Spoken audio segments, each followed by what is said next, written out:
Diabetics ಅಲ್ಲಿ ಪಾದಗಳ ತೊಂದರೆ ಹೇಗೆ ಬರ್ತದೆ? ಮಧುಮೇಹದಲ್ಲಿ ನರದೋಷದಿಂದ ಕಾಲಲ್ಲಿ ಯಾವ ಥರ ಪ್ರಾಬ್ಲಮ್ಸ್ ಬರ್ತದೆ? ಮಧುಮೇಹದಲ್ಲಿ ನರದೋಷ ಇರುವಾಗ ವಾರ್ನಿಂಗ್ ಸೈನ್ಸ್ ಏನು? ನಮಸ್ಕಾರ, ನಾನು ಡಾಕ್ಟರ್ ಪವನ್ ಮಧುಕರ್ ಭಟ್, KMC ಮಣಿಪಾಲದ ಜನರಲ್ ಸರ್ಜರಿ ಡಿಪಾರ್ಟ್ಮೆಂಟ್ನಲ್ಲಿ ಶಸ್ತ್ರಚಿಕಿತ್ಸೆ ಡಿಪಾರ್ಟ್ಮೆಂಟ್ ಪಾದದ್ದು ಮಧುಮೇಹದ ಶಸ್ತ್ರಚಿಕಿತ್ಸೆಗೆ ಇನ್ಚಾರ್ಜ್ ಆಗಿ ಕೆಲಸ ಮಾಡ್ತಾ ಇದ್ದೇನೆ. ಈಗ ನಾನು ನಿಮಗೆ ಇವತ್ತು ಡಯಾಬಿಟಿಕ್ ಫುಟ್, ಮಧುಮೇಹದ ಪಾದದ ರೋಗದ ಬಗ್ಗೆ ಸ್ವಲ್ಪ ಮಾಹಿತಿಯನ್ನು ತಿಳಿಸ್ಕೊಡ್ಲಿಕ್ಕೆ ಬಂದಿದ್ದೇನೆ. ಇವತ್ತಿದ್ದು ಫಸ್ಟ್ ಟಾಪಿಕ್ ಏನಂದರೆ, ಮಧುಮೇಹದಲ್ಲಿ ಕಾಲಿದ್ದು ಕೇರ್ ಯಾಕೆ ಮಾಡಬೇಕು?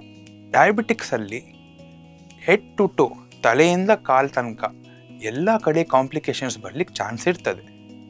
ಬ್ರೈನಲ್ಲಿ ಸ್ಟ್ರೋಕ್ ಆಗಬಹುದು, ಹಾರ್ಟಲ್ಲಿ ಹಾರ್ಟ್ ಅಟ್ಯಾಕ್ ಅಂತ ಬರ್ತದೆ, ಅದು ಕೂಡ ಆಗಬಹುದು, ಕಿಡ್ನಿ ಪ್ರಾಬ್ಲಮ್ಸ್ ಬರಬಹುದು, ನರದೋಷ ಬರಬಹುದು. ಬಟ್ ಯಾವ ಕಾಯಿಲೆಗೆ ನಾವು ನಿಗ್ಲೆಕ್ಟ್ ಮಾಡ್ತೇವೆ ಅದು ಫುಟ್. ಮಧುಮೇಹದಲ್ಲಿ ನರದೋಷ ಬಂದು ಕಾಲಲ್ಲಿ ಪ್ರಾಬ್ಲಮ್ಸ್ ಆದರೆ ಗೊತ್ತಾಗೋದಿಲ್ಲ. ಕೆಲವರಿಗೆ 10 years ತನಕ ಗೊತ್ತಾಗಲಾರ್ದೆ ಕಾಂಪ್ಲಿಕೇಶನ್ಸ್ ಬಂದ ಮೇಲೆ, ಸ್ಪರ್ಶ ಜ್ಞಾನ ಹೋದ ಮೇಲೆ, ಇನ್ಫೆಕ್ಷನ್ ಆದ ಮೇಲೆ ಗೊತ್ತಾಗ್ತದೆ. ಅದು ತುಂಬ ಲೇಟ್. ಅದಕ್ಕೆ ಇವತ್ತು ನಾನು ಈ ಟಾಪಿಕ್ ಬಗ್ಗೆ ಮಾಹಿತಿ ತಿಳಿಸ್ಕೊಳ್ಳಿಕ್ಕೆ ಬಂದಿದ್ದೇನೆ. ಡಯಾಬಿಟಿಕ್ಸಲ್ಲಿ ಪಾದಗಳ ತೊಂದರೆ ಹೇಗೆ ಬರ್ತದೆ? 3 ಥರದ್ದು ಪ್ರಾಬ್ಲಮ್ಸ್ ಇರ್ತದೆ ಡಯಾಬಿಟಿಕ್ಸಲ್ಲಿ. ಫಸ್ಟು, ಅವ್ರದ್ದು ಬ್ಲಡ್ ಸಪ್ಲೈ, ಪಾದಕ್ಕೆ ಹೋಗುವ ರಕ್ತ ಸಂಚಾರ ಸ್ಲೋ ಆಗ್ತದೆ. ಸೆಕೆಂಡ್, ಅಲ್ಲಿ ಇರುವ ರಕ್ತನಾಳದೊಳಗೆ ಶುಗರ್ ಡೆಪಾಸಿಷನ್ ಆಗ್ತದೆ, ಶೇಖರಣೆ ಆಗ್ತದೆ. ಆ ಶೇಖರಣೆ ಆದದ್ದು ಬ್ಲಡ್ ಸಪ್ಲೈ ಸ್ಲೋ ಆಗಿ ಅಲ್ಲಿ ನರಗಳು ಡ್ಯಾಮೇಜ್ ಆಗ್ತದೆ. ಈ ನರಗಳು ಡ್ಯಾಮೇಜ್ ಆಗುವಾಗ ಅಲ್ಲಿರುವ ಮಸಲ್ಸ್ ವೀಕ್ ಆಗ್ತದೆ. ನಾವು ನಾರ್ಮಲಿ ನಡೆಯುವಾಗ ಹೇಗೆ ಕಾಲು ಇಡಬೇಕು ಆ ಥರ ಇಡ್ಲಿಕ್ಕೆ ಕಷ್ಟ ಆಗ್ತದೆ. ಮಸಲ್ ಇದು ಸ್ಟ್ರಕ್ಚರ್ ಚೇಂಜ್ ಆಗುತ್ತೆ. ಆ ಸ್ಟ್ರಕ್ಚರ್ ಚೇಂಜ್ ಆಗುವಾಗ ದೇವ್ರಿಗೆ ಕೊಟ್ಟದ್ದು ಯಾವ ಪ್ರೊಟೆಕ್ಷನ್ ಇರ್ತದೆ, ಆ ಪ್ರೊಟೆಕ್ಷನ್, ಆ ಪ್ಯಾಡಿಂಗು ಲಾಸ್ ಆಗುತ್ತೆ. ಲಾಸ್ ಆಗಿ ನಡೆಯುವಾಗ ಎಲ್ಲಿ ಪ್ರೆಷರ್ ಬೀಳಬೇಕಿತ್ತು, ಎಲ್ಲಿ ಪ್ರೆಷರ್ ಅಬ್ಸಾರ್ಬ್ ಆಗಬೇಕಿತ್ತು, ಆ ಅಬ್ಸಾರ್ಬ್ಷನ್ ಆಗೋದಿಲ್ಲ. ಆಗ ಸಣ್ಣ ಸಣ್ಣ ಪೆಟ್ಟುಗಳು ಬೀಳ್ತದೆ. ಆ ಪೆಟ್ಟು ಬೀಳುವಾಗ ನಮಗೆ ಗೊತ್ತಾಗಲಿಲ್ಲ ಅಂದರೆ ಲಾಸ್ ಆಫ್ ಪ್ರೊಟೆಕ್ಟಿವ್ ಸೆನ್ಸೇಷನ್ ಅಂತ ಹೇಳ್ತೀವಿ. ಆ ಪ್ರಾಬ್ಲಮ್ ಬಂದರೆ ಪೇಷಂಟ್ಗಳಿಗೆ ಗೊತ್ತಾಗೋದಿಲ್ಲ ಎಲ್ಲಿ ತೊಂದರೆ ಬಂತು, ಯಾವಾಗ ತೊಂದರೆ ಬಂತು, ಎಷ್ಟು ಡೀಪಾಗಿ ಹೋಯ್ತು ಅಂತ. ರಾತ್ರಿ ಅವರು ಬಂದು ಮಲಗುವಾಗ ಚೆಕ್ ಮಾಡಬೇಕಾದ್ರೆ ಒಂದು ಮುಳ್ಳು ಚುಚ್ಚಿರ್ತದೆ, ಇಲ್ಲ ಅಲ್ಲಿ ಸ್ವಲ್ಪ ತೊಂದರೆ ಆಗಿ ಅವರಿಗೆ ಬಾವು ಬರ್ತದೆ, ಕೀವು ಬರ್ತದೆ, ಬ್ಲ್ಯಾಕ್ ಕಲರ್ ಆಗ್ತದೆ. ಆವಾಗ ಅವರು ಕೇಳ್ತಾರೆ, ಓಕೆ ಹೇಗೆ ಆಯ್ತಿದು ಅಂತ. ಆಗ ನಮ್ಮ ಹತ್ರ ಬರುವಾಗ ಕೆಲವೊಮ್ಮೆ ಲೇಟ್ ಮಾಡ್ತಾರೆ, ಏನಿಲ್ಲ, ನೋವಿಲ್ಲ, ಜ್ವರ ಇಲ್ಲ, ಏನು ಮಾಡಲಿಕ್ಕಿಲ್ಲ, ವೇಟ್ ಮಾಡುವ ಅಂತ. ಹಾಗಿರುವಾಗ ಏನಾಗ್ತದೆ ಅಂದರೆ, ಅವ್ರು ನಮ್ಮ ಹತ್ರ ಬರುವಾಗ ಲೇಟಾಗಿ ಕಾಂಪ್ಲಿಕೇಶನ್ಸ್ ಇಟ್ಕೊಂಡು ಬರ್ತಾರೆ. ಮಧುಮೇಹದಲ್ಲಿ ನರದೋಷದಿಂದ ಕಾಲಲ್ಲಿ ಯಾವ ಥರ ಪ್ರಾಬ್ಲಮ್ಸ್ ಬರ್ತದೆ? ಮಧುಮೇಹದಲ್ಲಿ ಕ್ರಾನಿಕ್ ಅಂದರೆ ತುಂಬ ವರ್ಷದಿಂದ ಇಲ್ಲ ತುಂಬ ತಿಂಗಳಿಂದ ಇರುವ ಪ್ರಾಬ್ಲಮ್ಸ್ ಬರಬಹುದು. ಅದರಲ್ಲಿ ಅವರ ಕಾಲಿದು ಆರ್ಕಿಟೆಕ್ಚರ್ ಚೇಂಜ್ ಆಗಿ ಹೇಗೆ ಕಾಲು ಇಡಬೇಕು ನೆಲದ ಮೇಲೆ ಅದು ಪ್ರಾಬ್ಲಮ್ಸ್ ಬರ್ತದೆ. ಅವ್ರಿಗೆ ಸ್ಪರ್ಶ ಜ್ಞಾನ ಹೋಗ್ತದೆ. ಕೆಲವು ಪೇಷಂಟ್ಸಲ್ಲಿ ಅಕ್ಯೂಟ್ ಅಂದರೆ ಕೆಲವು ದಿನ, ಕೆಲವು ಗಂಟೆ, ಕೆಲವು ವಾರದಲ್ಲಿರುವ ಪ್ರಾಬ್ಲಮ್ಸ್ ಬರ್ತದೆ. ಅದರಲ್ಲಿ ತೊಂದರೆ ಹೇಗಂದರೆ ಅವರಿಗೆ ಉರಿ ಬರ್ತದೆ, ಮತ್ತು ಜುಮ್ ಥರ ಅನಿಸುತ್ತೆ, ಮತ್ತು ಅವರಿಗೆ ತಾಗಿದ್ದು ಕಡೆ ಸಡನ್ನಾಗಿ ಮುಳ್ಳು ಚುಚ್ದಂಗೆ ಅನಿಸುತ್ತೆ. ಅದು ಇಟ್ಕೊಂಡು ಬರುವಾಗ ನಮಗೆ ಡಿಫ್ರೆನ್ಸ್ ಏನು ನೋಡಬೇಕಂದ್ರೆ, ಅವರಿಗೆ ಇದು ಅಕ್ಯೂಟ್, ಈಗ ತಾಗಿದ ತಕ್ಷಣ ಬಂದಿದ್ದಾರಾ, ಇಲ್ಲ ಅವರಿಗೆ ಏನೇ ತಾಗಲಾರ್ದೆ ಅವ್ರಿಗೆ ಕ್ರಾನಿಕ್ ಸಿಚುವೇಶನ್ ಬಂದಿದ್ದಾರೆ, ಅದಕ್ಕೆ ಟ್ರೀಟ್ಮೆಂಟ್ ಬೇರೆ. ಇದಾಗುವಾಗ ಏನಾಗುತ್ತಂದರೆ, ಕ್ರಾನಿಕ್ ಪೇಷಂಟ್ಸಲ್ಲಿ ಅಲ್ಲಿ ಅಲ್ಸರ್ ಆಗುವ ಚಾನ್ಸ್ ಇರ್ತದೆ. ಆ ಚರ್ಮವನ್ನು ಸೌದು ಹೋಗಿ ಅಲ್ಲಿ ಅಲ್ಸರ್ ಆಗಿ ಮತ್ತು ಅದರಿಂದ ಇನ್ಫೆಕ್ಷನ್ ಆಗುವ ಚಾನ್ಸ್ ಹೈ ಇರ್ತದೆ. ಸೊ ಡಿಫ್ರೆನ್ಷಿಯೇಟ್ ಮಾಡೋದು ತುಂಬ ಇಂಪಾರ್ಟೆಂಟ್. ಮಧುಮೇಹದಲ್ಲಿ ನರದೋಷ ಇರುವಾಗ ವಾರ್ನಿಂಗ್ ಸೈನ್ಸ್ ಏನು? ನಾವು ಇದಕ್ಕೆ ಪಾಸಿಟಿವ್ ಮತ್ತು ನೆಗೆಟಿವ್ ಸೈನ್ಸ್ ಅಂತ ಹೇಳ್ಬೋದು. ಪಾಸಿಟಿವ್ ಅಂದರೆ ಸ್ವಲ್ಪ ಕಾಲು ಮರಗಟ್ದಾಗೆ, ಉರಿ, ಸ್ವಲ್ಪ ಮುಳ್ಳು ಚುಚ್ಚಿದಾಗೆ, ಇರುವ ಕಟ್ಟಿದಾಗೆ ಅನಿಸ್ಬಹುದು ಪಾದದ ಕೆಳಗೆ. ಕ್ರಾನಿಕ್ ಮತ್ತು ನೆಗೆಟಿವ್ ಸಿಂಪ್ಟಮ್ಸ್ ಏನಂದರೆ ಲಾಸ್ ಆಫ್ ಪ್ರೊಟೆಕ್ಟಿವ್ ಸೆನ್ಸೇಷನ್. ನಡೆಯುವಾಗ ನಮ್ಮ ಕಾಲಿದ್ದು ಪ್ರೆಷರ್ ಆಲ್ಟರ್ ಆಗಿ, ಚೇಂಜ್ ಆಗಿ, ಹೇಗೆ ಕಾಲು ಇಡಬೇಕು, ಯಾವ ಥರದ ನೆಲದ ಮೇಲೆ ಹೇಗೆ ಕಾಲು ಇಡಬೇಕು, ಆ ಪ್ರೆಷರ್ ಚೇಂಜ್ ಆಗುತ್ತೆ. ಆ ದೇವ್ರಿಗೆ ಕೊಟ್ಟದ ಶಕ್ತಿ ನಮಗೆ. ಬಟ್ ಆ ಲಾಸ್ ಆಫ್ ಪ್ರೊಟೆಕ್ಟಿವ್ ಸೆನ್ಸೇಷನ್ ಇರುವಾಗ ಅಲ್ಲಿ ಆ ಸೆನ್ಸೇಷನ್ ಹೋಗಿ ಅಲ್ಸರ್ ಆಗ್ಲಿಕ್ಕೆ ಚಾನ್ಸ್ ಇರ್ತದೆ. ಮತ್ತು ಕಾಲಲ್ಲಿ ಯಾವ ಚಪ್ಪಲಿ ಹಾಕಿದ್ದೀವಿ ಅದು ಸ್ಲಿಪ್ ಆಗ್ಲಿಕ್ಕೆ ಶುರು ಆಗ್ತದೆ. ಅದು ನೆಗೆಟಿವ್ ಸಿಂಪ್ಟಮ್ಸ್. ಸೊ ಪಾಸಿಟಿವ್ ಮತ್ತು ನೆಗೆಟಿವ್ ಸಿಂಪ್ಟಮ್ಸ್ ಇಟ್ಕೊಂಡು ಡಯಾಬಿಟಿಕ್ ನರದೋಷದ ಪೇಷಂಟ್ಗಳು ನಮ್ಮ ಹತ್ರ ಬರ್ತಾರೆ. ಮಧುಮೇಹದಿಂದ ಬಂದ ಪಾದಗಳ ಸಮಸ್ಯೆಯನ್ನು ಹೇಗೆ ಕಂಡುಹಿಡಿಯಬಹುದು? ಡಯಾಬಿಟಿಕ್ಸಲ್ಲಿ ನರದೋಷ ಬರೋದು ಲಾಂಗ್ ಸ್ಟ್ಯಾಂಡಿಂಗ್ ಅನ್ಕಂಟ್ರೋಲ್ಡ್ ಶುಗರ್ ಇರೋರಿಗೆ. ಸೊ ಆ ಶುಗರನ್ನು ಚೆಕ್ ಮಾಡಲಿಕ್ಕೆ ನಮಗೆ 3 ತಿಂಗಳದ್ದು ಶುಗರ್ ಮತ್ತು ಇವಾಗ ಬರುವಾಗ ಫಾಸ್ಟಿಂಗ್ ಖಾಲಿ ಹೊಟ್ಟೆಯಲ್ಲಿ ಬೆಳಿಗ್ಗೆ ಚೆಕ್ ಮಾಡುವಂಥದ್ದು ಮತ್ತು ಊಟ ತಿಂಡಿ ಆದಮೇಲೆ 2 ಅವರ್ಸ್ ಆದಮೇಲೆ ಚೆಕ್ ಮಾಡುವಂಥದ್ದು ಶುಗರ್ ಚೆಕ್ ಮಾಡಲಿಕ್ಕೆ ಇರ್ತದೆ ನಮಗೆ. ಈ ಕಾಯಿಲೆ ಇಟ್ಕೊಂಡಿರೋ ಪೇಷಂಟ್ ಹೇಗೆ ಬರ್ತಾರಂದರೆ, ಅವರಿಗೆ ಬರೀ ಕಾಲಲ್ಲಿ ಇರೋದಿಲ್ಲ ತೊಂದರೆ, ಅವರಿಗೆ ಆಟೋನಾಮಿಕ್ ಅಂದರೆ ಮೋಷನ್ ಪಾಸ್ ಮಾಡುವಾಗ ತೊಂದರೆ ಆಗೋದು ಪೇಷಂಟ್. ಕೆಲವರಿಗೆ ಮೂತ್ರ ಕಂಟ್ರೋಲ್ ಆಗೋದಿಲ್ಲ, ರಾತ್ರಿ ಪದೇ ಪದೇ ಎದ್ದು ಮೂತ್ರ ಮಾಡಬೇಕು, ದಿವಸಕ್ಕೆ ತುಂಬ ಸತಿ ಮೂತ್ರಕ್ಕೆ ಹೋಗಬೇಕು, ಆ ತೊಂದರೆ ಇಟ್ಕೊಂಡು ಬರಬಹುದು. ಕೆಲವರು ಮಸಲ್ ಸ್ಟಿಫ್ನೆಸ್ ಬಿಗಿತ ಮತ್ತು ಕಾಲು ಗಂಟು ನೋವು ಇಟ್ಕೊಂಡು ಬರಬಹುದು. ಕೆಲವರಿಗೆ ಕಾಲಲ್ಲಿ ಮಾಂಸದ ನೋವು ಬರಲಿಕ್ಕೆ ಶುರು ಆಗ್ತದೆ, ಕಾಲು ಅಡಿಯಲ್ಲಿ ಉರಿ ಬರಲಿಕ್ಕೆ, ಜುಮ್ ಆಗಲಿಕ್ಕೆ, ನ್ಯೂರೋಪತಿಕ್ ಅಂತ ಏನು ಹೇಳಿದ್ದು ಅಂದರೆ ಅದು ಇರ್ಲಿಕ್ಕೆ ಶುರು ಆಗ್ತದೆ. ಹಾಗಿರುವಾಗ ನಾವು ಪೇಷಂಟ್ ಬರ್ತಾರೆ, ನಾವು ಒಂದು ಟೆಸ್ಟ್ಗಳು ಮಾಡ್ತೀವಿ. ಒಂದು ಮೊನೋಫಿಲಮೆಂಟ್ ಟೆಸ್ಟ್ ಅಂತ ಇರ್ತದೆ. ಆ ಮೊನೋಫಿಲಮೆಂಟ್ ಟೆಸ್ಟಲ್ಲಿ ಕಾಲಿದ್ದು ಅಡಿಯಲ್ಲಿ ಯಾವ ಜಾಗದಲ್ಲಿ ತೊಂದರೆ ಉಂಟು, ಯಾವ ಜಾಗದಲ್ಲಿ ಸೆನ್ಸೇಷನ್ ಇಲ್ಲ ಹಾಗಂತ ಹಿಡಿಬಹುದು. ಮತ್ತು ಕಾಲಿದ್ದು ಜಾಯಿಂಟ್ ಪ್ರೆಷರ್, ಜಾಯಿಂಟಿದ್ದು ಹೇಗೆ ರಿಫ್ಲೆಕ್ಸ್ ಬರ್ತಾ ಉಂಟು ಅದು ಕೂಡ ಟೆಸ್ಟ್ ಮಾಡಬಹುದು. ವೈಬ್ರೇಷನ್ ಸೆನ್ಸೇಷನ್ ಚೆಕ್ ಮಾಡಬಹುದು. ಇಷ್ಟು ಚೆಕ್ ಮಾಡಿದ ಮೇಲೆ ನಮಗೆ ಕರೆಕ್ಟ್ ಐಡಿಯಾ ಬರ್ತದೆ ಪೇಷಂಟಿಗೆ ಎಷ್ಟು ಸಿವಿಯರ್ ತೊಂದರೆ ಡಯಾಬಿಟಿಕ್ ನ್ಯೂರೋಪತಿಯದು ಉಂಟು ಅಂತ. ಆಸ್ಟಿಯೋ ಆರ್ಥ್ರೈಟಿಸ್ ಮತ್ತು ಕಾಲಿದು ಮಧುಮೇಹದ ನರದೋಷ ಅದಕ್ಕೆ ವ್ಯತ್ಯಾಸ ಏನು ಅಂತ. ಆಸ್ಟಿಯೋ ಆರ್ಥ್ರೈಟಿಸ್ ಬರೋದು ಮಂಡಿಯಲ್ಲಿ ಅವರಿಗೆ ಬಿಗಿತ ಬರ್ತದೆ. ಇದು ಮೋಸ್ಟ್ ಕಾಮನ್ಲಿ ಓಲ್ಡ್ ಏಜ್ ಪೇಷಂಟ್ಸಲ್ಲಿ ಬರ್ತದೆ. ಸ್ವಲ್ಪ ವೇಟ್ ಜಾಸ್ತಿ ಇದ್ದವರು, ಸ್ವಲ್ಪ ಹೈಟ್ ಕಡಿಮೆ ಇದ್ದವರಿಗೆ ಸ್ವಲ್ಪ ಮಂಡಿಯಲ್ಲಿ ನೋವು ಬರ್ಲಿಕ್ಕೆ ಚಾನ್ಸ್ ತುಂಬ ಹೈ. ಬಟ್ ನರದೋಷ ಯಾರಿಗೆ ಶುಗರ್ ಉಂಟು, ತುಂಬ ಟೈಮಿಂದ ಶುಗರ್ ಉಂಟು, ಅವರಿಗೆ ಕಾಲಿದು ಫಸ್ಟ್ ಗ್ರೇಟ್ ಟೋ ಅಂತ ಹೇಳ್ತೇವೆ, ಈ ಟೋದು ಎಂಡಿಗೆ ಶುರುವಾಗಿ ತುದಿಯಲ್ಲಿ ಶುರುವಾಗಿ ಮತ್ತೆ ಹೀಗೆ ಬಂದು ಮತ್ತೆ ಈ ಕಾಲಿದು 4 ಟೋಸ್ದು ಪ್ರೆಷರ್ ಪಾಯಿಂಟ್ಸಿಗೆ ಹೋಗಿ ಅಲ್ಲಿಂದ ಮತ್ತೆ ಕೆಳಗೆ ಹೋಗ್ತದೆ. ಅದು ವ್ಯತ್ಯಾಸ. So osteoarthritis is more about ಜಾಯಿಂಟಲ್ಲಿ ನೋವು ತುಂಬ.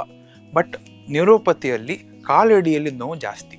ಮಧುಮೇಹ ರೋಗದಲ್ಲಿ ಪಾದಗಳ ಅಡಿಯಲ್ಲಿ ಆಗುವ ಗಾಯವನ್ನು ಹೀಲಿಂಗ್ ಹೇಗೆ ಆಗ್ತದೆ? ಮಧುಮೇಹದಲ್ಲಿ ಹೀಲಿಂಗ್ ಯಾವಾಗಲೂ ಸ್ಲೋ.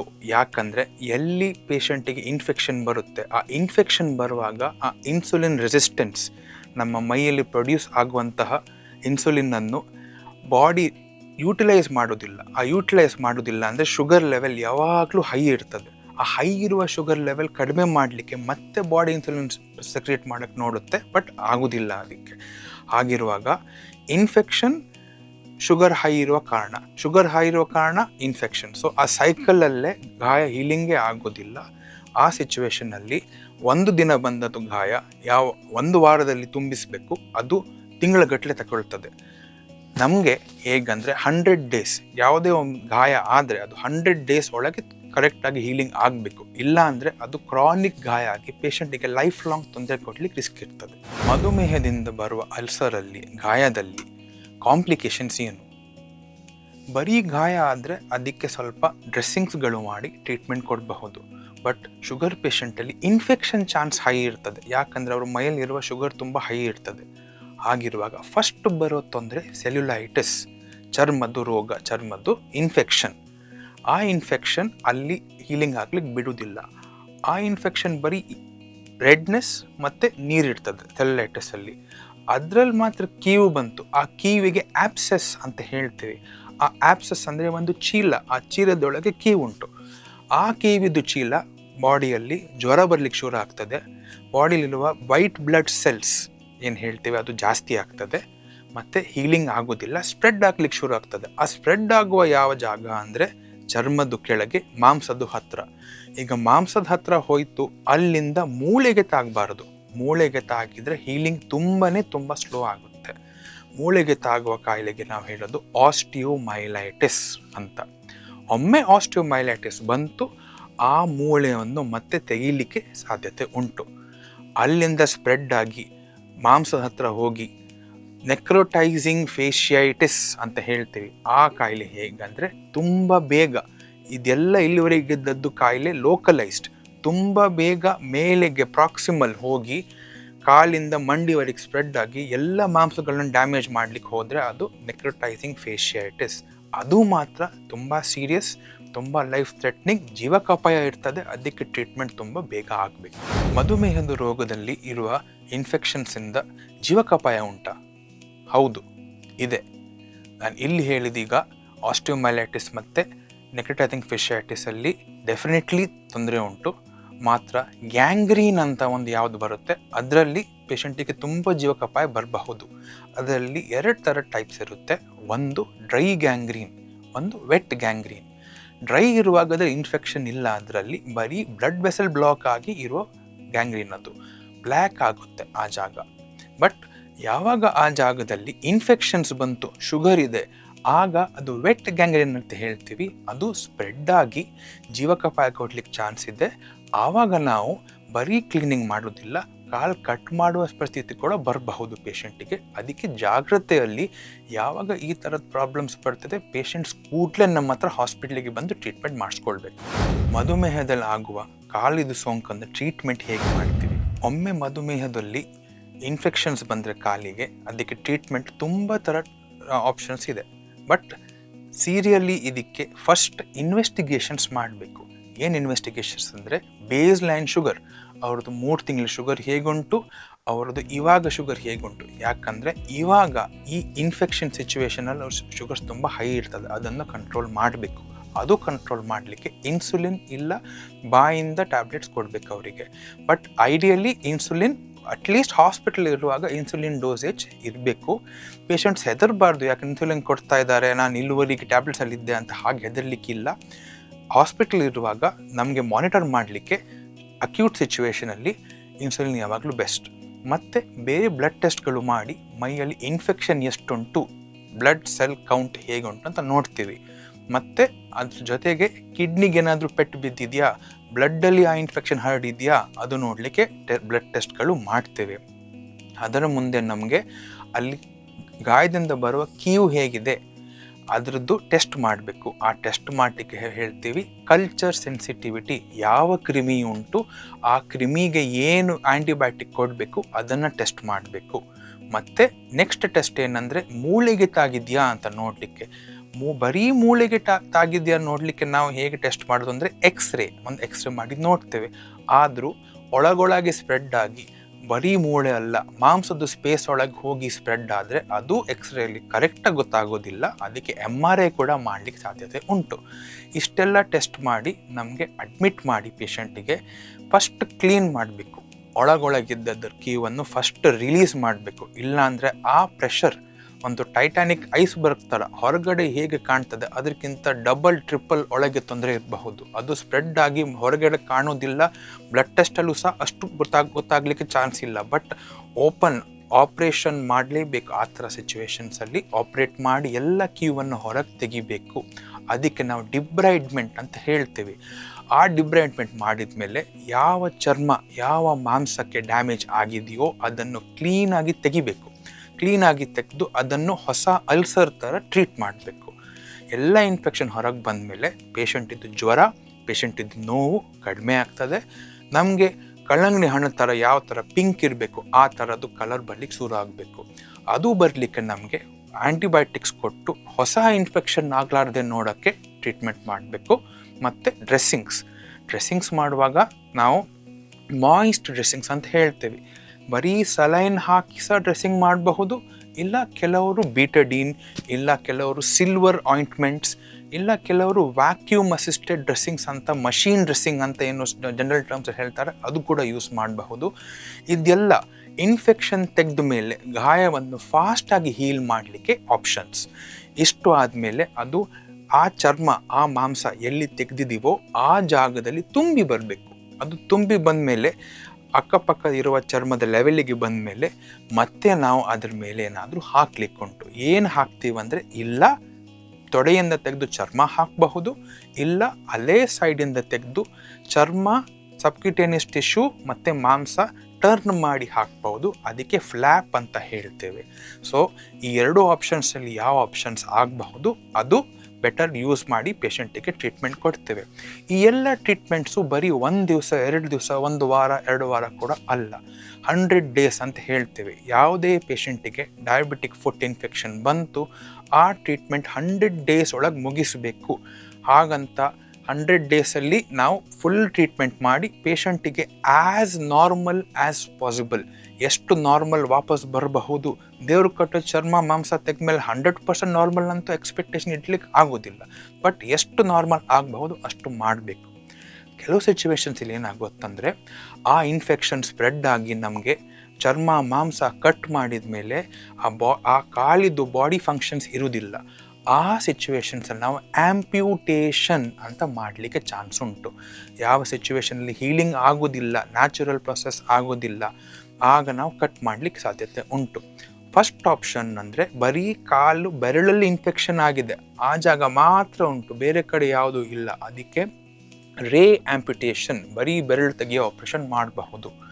ಇದು ತುಂಬ ಕಾಮನ್, ನಾವು ಅನ್ಸ್ಕೊಂಡಿದ್ದಕ್ಕಿಂತ ತುಂಬ ಕಾಮನ್ ಪ್ರಾಬ್ಲಮ್. ಯಾಕೆಂದರೆ ಎಲ್ಲ ಡಯಾಬಿಟಿಕ್ಸಲ್ಲಿ ಒಂದು 30 to 60% ಚಾನ್ಸ್ ಉಂಟು ನರದೋಷ ಮತ್ತು ಇನ್ಫೆಕ್ಷನ್ ಆಗಲಿಕ್ಕೆ. ಆ 60% ಇನ್ಫೆಕ್ಷನ್ ಆಗಲಿಕ್ಕೆ ಪೇಷಂಟ್ಸಲ್ಲಿ ಇನ್ಫೆಕ್ಷನ್ಸ್ ತುಂಬ ಹೈ ಚಾನ್ಸ್ ಇದೆ, 50% ಅವರಿಗೆ. ಮತ್ತು 1 in 3 ಪೇಷಂಟ್ಸ್ ವಿಲ್ ಅಂಡರ್ಗೋ ಆ್ಯಂಪ್ಯೂಟೇಷನ್. 1 ನಿಮಿಷದಲ್ಲಿ ಅಟ್ಲೀಸ್ಟ್ 3 ಆ್ಯಂಪ್ಯುಟೇಷನ್ಸ್ ಆಗ್ತಾ ಉಂಟು ಈ ವರ್ಲ್ಡಲ್ಲಿ. ಸೊ ಆ ರೇಟಿಂದ ನಮಗೆ ಏನು ಪ್ರಾಬ್ಲಮ್ ಆಗ್ತದಂದರೆ, ಈಗ ಫಸ್ಟ್ ಪಾಸಿಬಲ್ ಆ್ಯಂಪ್ಯುಟೇಷನ್ ರೇ ಆ್ಯಂಪ್ಯುಟೇಷನ್, ಇಲ್ಲ ಅದು ಸ್ಪ್ರೆಡ್ ಆಗಿ ನಮ್ಮದು ಆ್ಯಂಕಲ್ ಲೆವೆಲಲ್ಲೂ ಕೂಡ ಆಪ್ರೇಷನ್ ಮಾಡಬಹುದು, ಇಲ್ಲ ಮಿಡ್ ಲೆಗ್ ಲೆವೆಲಲ್ಲಿ ಕೂಡ ಆ್ಯಂಪ್ಯುಟೇಷನ್ ಮಾಡಬಹುದು. ಸೊ ಆ ಆ್ಯಂಪ್ಯುಟೇಷನ್ ಆದಮೇಲೂ ಕೂಡ ಪೇಷಂಟ್ಗಳು ಹೆದರ್ಲಿಕ್ಕೆ ಇಲ್ಲ, ತುಂಬ ಆಪ್ಷನ್ಗಳು ಇದ್ದಾವೆ. ಆ ಆಪ್ಷನ್ಸ್ ಪ್ರಾಸ್ಥೆಟಿಕ್ ಲಿಂಬ್ ಹಾಕೋದು ಇರಲಿ, ಇಲ್ಲ ಅದಕ್ಕೆ ಬೇರೆ ಬೇರೆ ಥರದ್ದು ಆಪ್ಷನ್ಸ್ ಹಾಕಿ ಪೇಷಂಟ್ ನಾರ್ಮಲ್ ಲೈಫ್ ಲೀಡ್ ಮಾಡಬಹುದು. ಬಟ್ ಇದೆಲ್ಲ ಇನ್ಫೆಕ್ಷನ್ಸ್ ತೆಗೆದು ಪೇಷಂಟ್ ಜೀವ ಪ್ರಾಣ ಉಳಿಸ್ಲಿಕ್ಕೆ ನಮ್ಮದು ಪ್ರಯತ್ನ ಮೋಸ್ಟ್ ಇಂಪಾರ್ಟೆಂಟ್. ಆಫ್ ಲೋಡಿಂಗ್ ಅಂದರೆ ಏನು? ಸೊ ಈ ಆಫ್ ಲೋಡಿಂಗ್ ಅಂತ ಇಂಡಿಯಾದಲ್ಲಿ ಸ್ವಲ್ಪ ಹೊಸ ಟರ್ಮ್. ಪೇಷಂಟ್ಸ್ ನಡೀತಾರೆ, ಅವ್ರದ್ದು ಡಯಾಬಿಟಿಕ್ಸ್ ಆಗಿದ ಮೇಲೆ ಆ ಜಾಗದಲ್ಲಿ ಪ್ರೆಷರ್ ಚೇಂಜಸ್ ಬಂದಿರುತ್ತೆ. ಸೊ ಶುಗರ್ ಕಾಯಿಲೆ ಬಂದ ಮೇಲೆ, ನರದೋಷ ಡಯಾಗ್ನೋಸ್ ಆದಮೇಲೆ ಪೇಷಂಟ್ ಸ್ವಲ್ಪನಾದರೂ ಆಫ್ ಲೋಡಿಂಗ್ ಮಾಡಲೇಬೇಕು.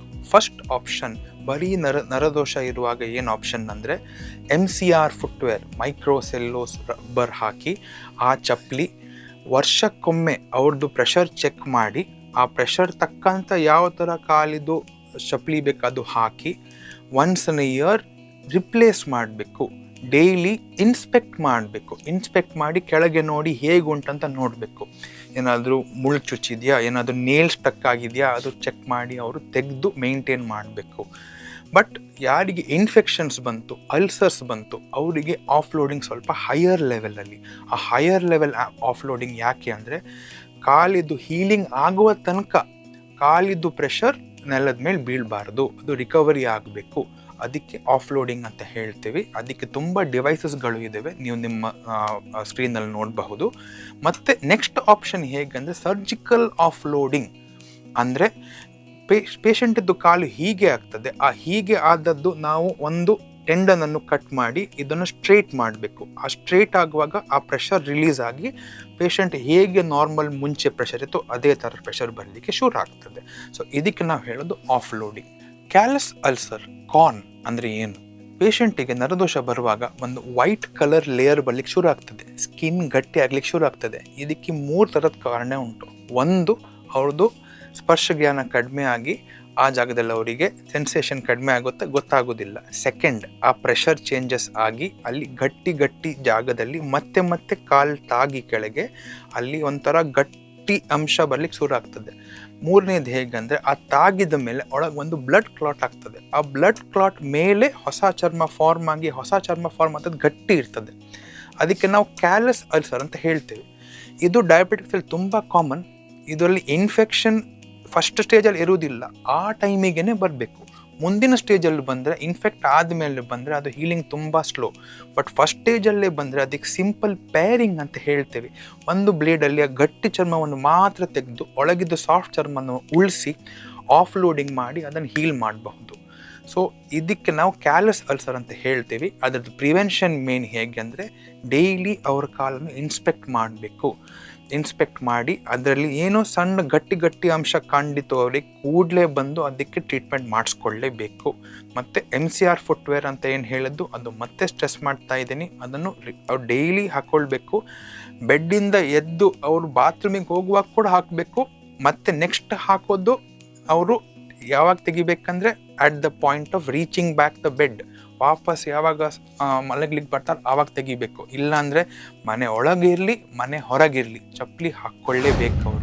ಡಯಾಬಿಟಿಕ್ಸ್ ಪಾದದಲ್ಲಿರುವ ಕಾಂಪ್ಲಿಕೇಶನ್ಸನ್ನು ಹೇಗೆ ಪ್ರಿವೆಂಟ್ ಮಾಡಬಹುದು? ಇದು ನಾವು ಹೇಗೆ ಹೇಳೋದು ಅಂದರೆ prevention is better than cure, especially diabetic ಪೇಷಂಟ್ಸಲ್ಲಿ, ಎಸ್ಪೆಷಲಿ ಪಾದದ ತೊಂದರೆಗಳಲ್ಲಿ. ಸೊ ಫಸ್ಟ್ ಏನು ಮಾಡಬೇಕಂದ್ರೆ ದಿನ ಅವರು ಏನು ಕೆಲಸ ಮಾಡ್ತಾರೋ ಅದು ಮುಗಿದ ಮೇಲೆ ರಾತ್ರಿ ಮಲಗುವ ಮುಂಚೆ ಒಮ್ಮೆ ಕಾಲನ್ನು ಚೆಕ್ ಮಾಡಬೇಕು. ಏನಾದರೂ ಒಂದು ಕಡೆ ಏನಾದರೂ ಚುಚ್ಚಿದೆಯಾ, ಏನಾದರೂ ಸ್ವೆಲ್ಲಿಂಗ್ ಇದೆಯಾ, ಏನಾದರೂ ಸರ್ಫೇಸ್ ಟೆಕ್ಸ್ಚರ್ ಚೇಂಜ್ ಆಗಿದೆಯಾ ನೋಡಬೇಕು.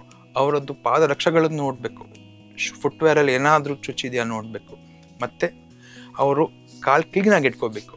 ದಿನ ಹೊರಗಡೆ ಹೋಗಿ ವಾಪಸ್ ಬರುವಾಗ ಕಾಲು ತೊಳಿಬೇಕು. ಸ್ನಾನ ಮಾಡಿದ ಮೇಲೆ ಮಾಯಿಶ್ಚರೈಸರ್ ಹಾಕ್ಬೋದು. ಮತ್ತು ನೇಲ್ಸ್ ಇರುತ್ತಲ್ಲ, ಆ ಉಗುರನ್ನು ಕಟ್ ಮಾಡುವಾಗ ಅಲಾಂಗ್ ದ ಲೈನ್ ಕಟ್ ಮಾಡಬಾರ್ದು. ಬೆರಳು ಹೀಗೆ ಇದ್ದರೆ ಹೀಗೆ ಕಟ್ ಮಾಡಬಾರ್ದು, ಸ್ಟ್ರೈಟ್ ಲೈನಲ್ಲಿ ಕಟ್ ಮಾಡಬೇಕು. ಆಗ ಒಳಗೊಳಗೆ ಸಣ್ಣ ಇನ್ಫೆಕ್ಷನ್ಗಳು ಬರುವ ಚಾನ್ಸ್ ಕಡಿಮೆ ಇರ್ತದೆ. ಮತ್ತು ಏನಾದರೂ ಗಾಯ ಆದರೆ ಅದ್ರ ಮೇಲೆ ಅವರಿಗೆ ಯಾವುದು ಆಯಿಂಟ್ಮೆಂಟ್ ಸಿಗ್ತದೋ ಆ ಥರ ಆಯಿಂಟ್ಮೆಂಟ್ಸ್ ಹಾಕಲಿಕ್ಕಿಲ್ಲ, ಹೋಮ್ ರೆಮಿಡೀಸ್ ಮಾಡಲಿಕ್ಕಿಲ್ಲ. ಕೂಡಲೇ ಅವರು ಲೋಕಲ್ ಡಾಕ್ಟ್ರ್ ಹತ್ರ ಹೋಗಬೇಕು, ಪ್ರೆಫರಬ್ಲಿ ಸರ್ಜನಿಗೆ ತೋರಿಸಿ ಏನಾದರೂ ಟ್ರೀಟ್ಮೆಂಟ್ ಮಾಡಿಸ್ಕೊಳ್ಬೇಕು. ಮತ್ತು ಶುಗರ್ ಟೆಸ್ಟ್ ಮಾಡ್ತಾ ಇರಬೇಕು, ಹೆಲ್ದಿ ಡಯಟ್ ಮೇಂಟೈನ್ ಮಾಡಬೇಕು, ಡಯಾಬಿಟಿಕ್ ಫುಟ್ವೇರೇ ಹಾಕ್ಕೊಳ್ಳೇಬೇಕು. ಮತ್ತು ಸ್ಟ್ರಿಕ್ಟ್ಲಿ ಡಯಾಬಿಟಿಕ್ಸಲ್ಲಿ ಸ್ಮೋಕಿಂಗ್ ಮಾಡಲಿಕ್ಕಿಲ್ಲ. ನಾನು ನಿಮಗೆ ಕೆಲವು ಪಿಕ್ಚರ್ಸ್ಗಳು ತೋರಿಸ್ತೇನೆ. ಆ ಪಿಕ್ಚರಲ್ಲಿ ನೀವು ನೋಡ್ತೀರ, ಫಸ್ಟ್ ಪಿಕ್ಚರಲ್ಲಿ ಸಣ್ಣ ಒಂದು ಗಾಯ ಇದೆ. ನೋಡಲಿಕ್ಕಿದ್ರೆ ಅವ್ರಿಗೆ ಗೊತ್ತೇ ಆಗೋದಿಲ್ಲ ಇದರಲ್ಲಿ ಇನ್ಫೆಕ್ಷನ್ ಇದೆ ಅಂತ. ನಾನು ನಿಮ್ಗೆ ಒಂದು ಪಿಕ್ಚರ್ ತೋರಿಸ್ತೇನೆ. ಆ ಪಿಕ್ಚರಲ್ಲಿ ನೀವು ನೋಡ್ತಿರಬಹುದು ಒಂದು ಸಣ್ಣ ಗಾಯ ಥರ ಆಗಿದೆ. ಅದು ನೀವು ನೆಕ್ಸ್ಟ್ ಪಿಕ್ಚರಲ್ಲಿ ನೋಡಿದರೆ ಅದರಲ್ಲಿ ಸಣ್ಣ ಕೀವಿದ್ದು ಅಂಶ ಉಂಟು. ಆ ಕೀವಿನ ಅಂಶ ನಾವು ತೆಗೆದದ್ದು. ಅವರು ಗಾಯ ಆಗುವಾಗ ಬರೀ ಫೋಟೋ ತೆಗೆದದ್ದು. 10 ಡೇಸ್ ಬರಲಿಲ್ಲ ನಮ್ಮ ಹತ್ರ. 10 ಡೇಸ್ ಆದಮೇಲೆ ಬರುವಾಗ ಸಣ್ಣ ಕೀವಿನ ಅಂಶ ಇತ್ತು, ಅದನ್ನು ತೆಗೆದಿದ್ದೀವಿ. ಅದನ್ನು ತೆಗೆದು ಅವರು ಮನೆಗೆ ಹೋದರು. 2 ಡೇಸ್ ಆದಮೇಲೆ ವಾಪಸ್ ಬಂದರು. ನಾವು ನೋಡುವಾಗ ತುಂಬ ಇನ್ಫೆಕ್ಷನ್ ಆಗಿದೆ, ಅದಕ್ಕೆ ಮತ್ತೆ ಫುಲ್ ಕ್ಲೀನಿಂಗ್ ಮಾಡಬೇಕಾಯಿತು. ಸೊ ನಿಮಗೆ ಗೊತ್ತಾಗಿರ್ಬೋದು, this is a very serious problem if neglect ಮಾಡಬಾರ್ದು. ಆದಷ್ಟು ಕೂಡಲೇ ಇದಕ್ಕೆ ಟ್ರೀಟ್ಮೆಂಟ್ ಇದೆ, ತುಂಬ ಆಪ್ಷನ್ಸ್ ಇದೆ, ತುಂಬ ಡಾಕ್ಟರ್ಸ್ ನೋಡ್ಕೊಳ್ತಾರೆ, ಸರ್ಜನ್ಗಳು ಇದಕ್ಕೆ ಟ್ರೀಟ್ಮೆಂಟ್ ಕೊಡ್ತಾರೆ. ಸೊ ಆದಷ್ಟು ಬೇಗ ಬನ್ನಿ. Diabetic foot is a very treatable complication and amputations prevent ಮಾಡಲಿಕ್ಕೆ ನಮ್ಮ ಹಾಸ್ಪಿಟಲಲ್ಲಿ ತುಂಬ ಆ್ಯಕ್ಟಿವ್ ಮೆಷರ್ಸ್ ಮಾಡ್ತಾ ಇದ್ದೇವೆ. So kindly seek help immediately.